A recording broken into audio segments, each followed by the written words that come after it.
Halo guys, kalian tahu tidak bahwa ada beberapa profesor di Malaysia yang merasa getir dengan keadaan di Malaysia?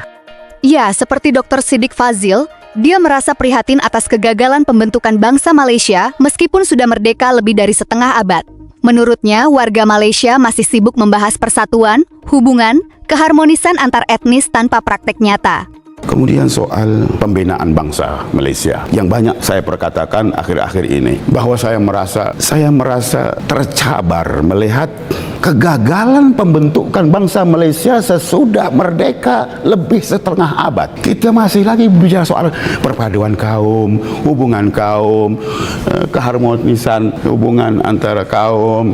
Sampai bila akan terbentuk satu kesatuan bangsa yang disebut bangsa Malaysia? Bangsa Malaysia hingga ke saat ini belum lahir karena diganggu oleh ketidakjelasan dasar dan sentimen perkauman yang masih disimpan. Selepas hampir 70 tahun merdeka, kita masih lagi mencari-cari apa itu dinamakan bangsa Malaysia. Banyak orang masih tak faham what is the meaning of bangsa.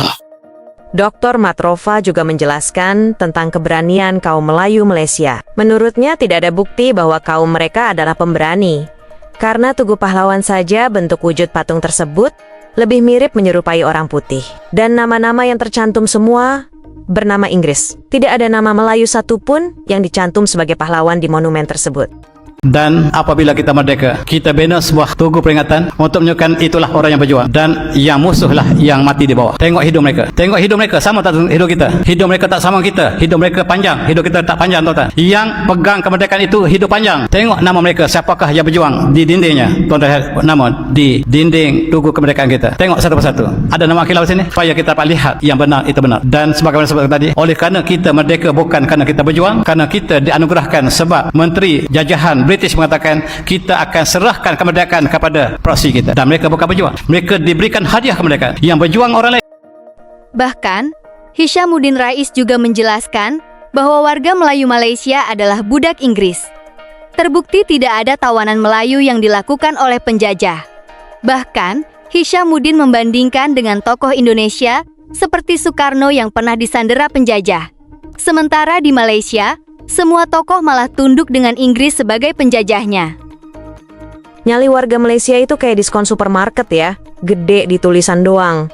Pas dicek ternyata banyak syarat dan ketentuan. Iya, bilangnya merdeka, tapi nggak pernah berani lawan penjajahnya.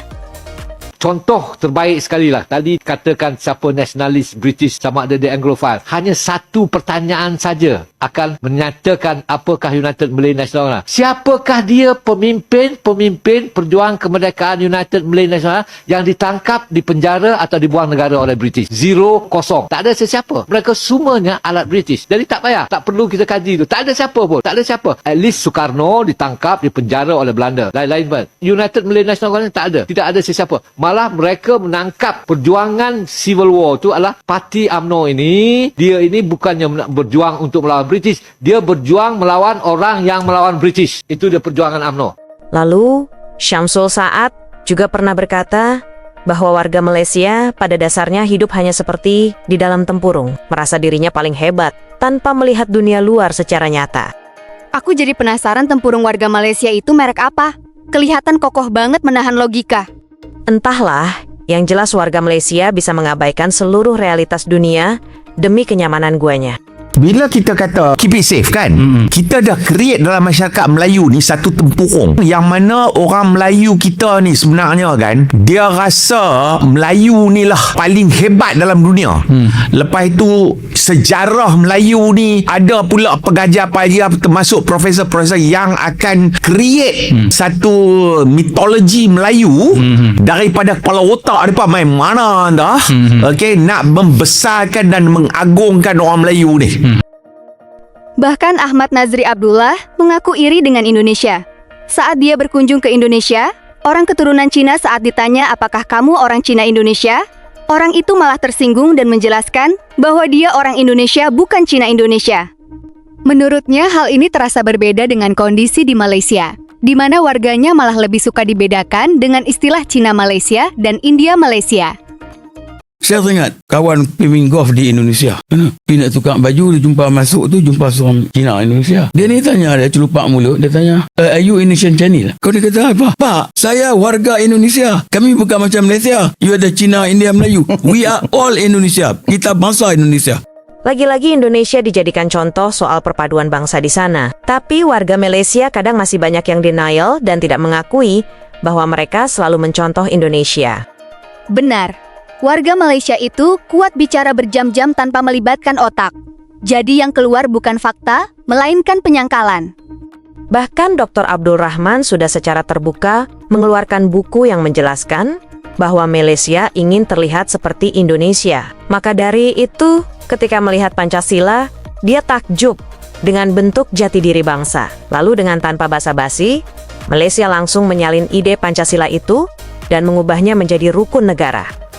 Namun sayang, karena hasil contekan bukan pembelajaran pribadi, hasil yang didapat juga mengecewakan. Rukun negara di Malaysia tetap tidak bisa menjadi pondasi negara karena tidak dipandang serius oleh warganya. Sehingga mau bagaimanapun, Malaysia meniru Indonesia. Mereka tetap tidak akan mampu memiliki jati diri bangsa seperti Indonesia, karena mereka hanya melihat dari sisi kerangka luar saja, tanpa mengkaji makna sebenarnya sebuah ideologi itu tercipta. Apa yang mencetuskan kepimpinan kita untuk mengadakan rukun negara setelah insiden 13 Mei 69? Identiti kita, national ideologi kita amat kering. Tak ada. Jadi waktu itu, the late Tun Ghazali Shaping diminta oleh Tun Razak pergi ke Indonesia mencari apa dia model national ideologi Indonesia kepada bangsa dia, Pancasila. Dari situlah the inspiration untuk mendapatkan 5 sila dengan 5 rukun. Basically the same. First thing, kepercayaan kepada Tuhan yang menentukan kita ni, Allah Subhanahu Wa Taala, dari segi Islam. Dan Tuhan-Tuhan agama-agama lain. So agama itu diutamakan. Lepas tu pula perlembagaan, Raja dan negara dan sebagainya. So basically the same. Baik. Nak menguatkan. Lebih-lebih lagi, kerana negara kita merupakan negara majmuk, yang merupakan satu landasan perjuangan yang berbeza. Jadi nak menguatkan landasan perjuangan yang satu, matlamat yang satu, kita wujudkan rukun negara sampai sekarang ni. Ini tuan ni. You know that yang Tan Agong just mention, janganlah kita pisang berbuah dua kali. Baik. Because dah loose dah rukun negara kita. Lepas ni nanti dikupaskan lebih mendalam. Very loose. Dia bermula kuat dengan ini, dengan itu dan sebagainya, termasuklah PLKN dan sebagainya. Lepas tu tak ada benda. Tengok, hisap punya hisap, kenegaraan itu kurang. Menurut kalian bagaimana?